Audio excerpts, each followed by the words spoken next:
मला बरेच कॉल येत आहेत की मार्केटमध्ये इन्फ्लेशनचे रेट्स खूप जास्त झाले आहे किंवा पेट्रोल डिझेलच्या कमतरतेमुळे अर्थव्यवस्थेवर जे परिणाम होणार आहे यामुळे आपल्या गुंतवणुकीला काही अडचणी येऊ शकते का?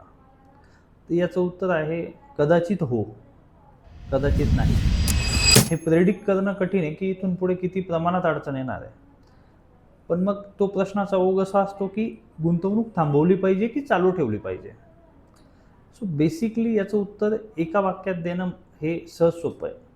जर तुम्ही गुंतवणूक 10 वर्षासाठी केलेली आहे, तर तुम्ही शॉर्ट टर्ममध्ये याची काळजी करायला नको.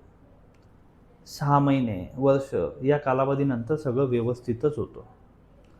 आज जी तुम्ही गुंतवणूक करत आहात, ही कंटिन्यू करण्यामागे किंवा तिला थोडं ॲग्रेसिव्ह करण्यामागे एक कारण असं आहे की जर का समजा तुमची ₹10,000 महिन्याची एस-आय-पी चालू असेल आणि आज जर का ₹100 एन-ए-व्ही आहे, तर तुम्हाला 100 युनिट मिळत आहेत ॲव्हरेज मार्केटला. उद्या मार्केटमध्ये करेक्शन आलं आणि त्यामुळे त्या एन-ए-व्हीची किंमत झाली ₹80. तर त्या ₹80 एन-ए-व्ही झाल्यामुळे तुमच्या त्याच ₹10,000 मध्ये तुम्हाला 125 युनिट हे मिळणार आहे. म्हणजे एक प्रकारे तुम्ही युनिट कॉस्ट ॲव्हरेजिंग झाली. खालच्या मार्केटला तुम्हाला जास्तीत जास्त युनिट मिळवण्याची संधी झाली.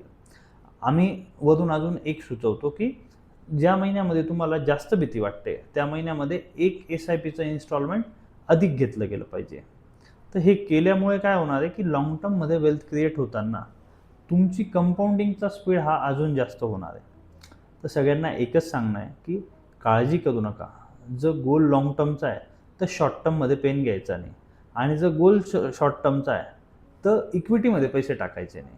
तुम्ही पैसे टाकताना तुम्हाला क्लिअर असायला हवं की पैसा मला कधी हवा आहे. जर मुलांचे गोल्स 1 वर्षात मुलाचं लग्न करायचं आहे, मुलीचं लग्न करायचं आहे, शिक्षणासाठी पैसा लागणार आहे किंवा इमर्जन्सी फंड्स आहे, याला इक्विटी मार्केटपासून लांब ठेवा. Thank you.